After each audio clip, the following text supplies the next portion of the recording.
In this video, we'll learn to use the split wizard, which is found up here in the group of tools at the top that are colored in purple. And the split wizard is about interacting with your embroidery hoop to create really large size embroideries. And so if I click on the split wizard, it's going to go through kind of like a series of steps to, divide your design into pieces.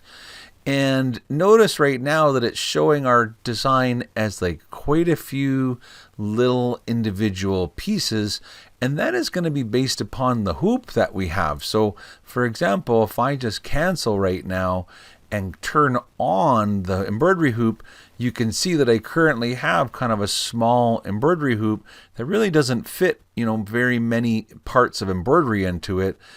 If I click on the hoop tool below it, the select hoop, that would enable me to first of all tell the software which kind of format that I want to choose a hoop for. And so if you're using a baby lock or a brother, you choose PES. And then these would be the sort of default factory hoop sizes that are available. And so this is like the nice big large hoop. You also have the ability when you're working with the hoop tools to create your own hoops. So if you're buying kind of like aftermarket hoops and you need to add those to your software, they'll then work with the split tool.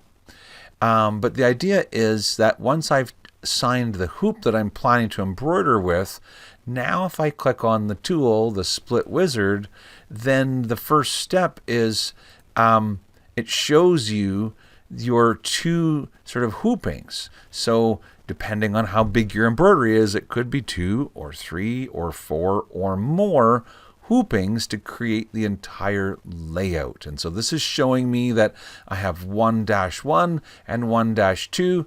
1-1 is kind of the left side. 1-2 is then the right hand side. And really in here, I don't have a lot of things that I can control.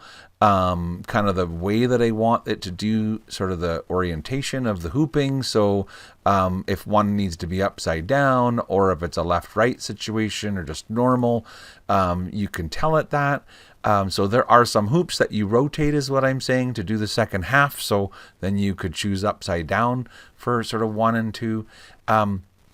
Do you want to have alignment stitches included? So that will have the software place sort of like a little alignment mark in a couple of places.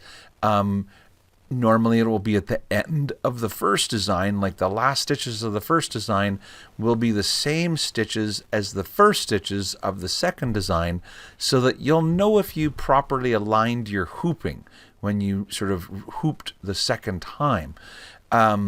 And here you can choose how much of an overlap. So you can see that we have quite a large hoop, and it has an overlap of currently 10 millimeters. Well, that's not a lot, and you could turn this up, 11, 12, 13, 14, and what you're seeing is the space between hooping number 1 and hooping number 2 kind of growing. So then the software can decide, does it want to put the eye in the hooping number 1, or does it want to put the eye in the hooping number 2?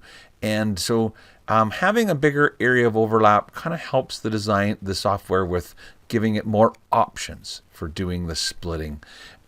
Essentially, when you say next, it actually does the work to do the splitting, but it still shows you what it's going to look like. So you can actually see that in hooping 1, it's going to do the Florian and the flamingo and the dog and the word split. But then in the other hooping, it'll do the eye and the fusion and the dragonfly and the whale and the word wizard. And if I say finish, it will create design -1 and design -2. And so it makes 2 embroidery designs for us. So it will take what was one design and create 2 new designs. So you'll still have your one. So let's just click finish. So it's probably going to be asking me, where do I want to save it? And so I'll just save it into the folder here and call it kind of like split and click save. And so now if I was to click to open in that folder, you would have split part 1 and split part 2.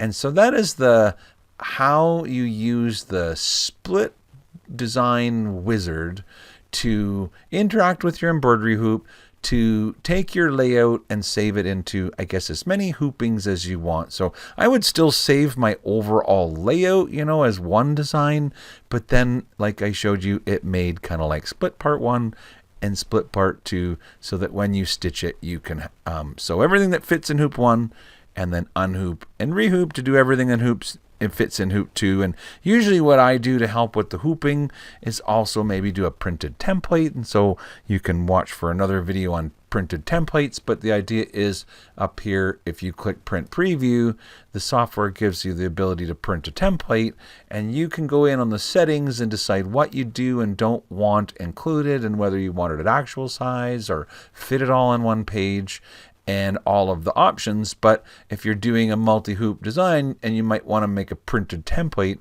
of the entire project so that it can help you with the alignment of hoop 1 and of hoop 2. And so I know when you're looking at that, so you're probably thinking, well, why wouldn't you just rotate your embroidery hoop?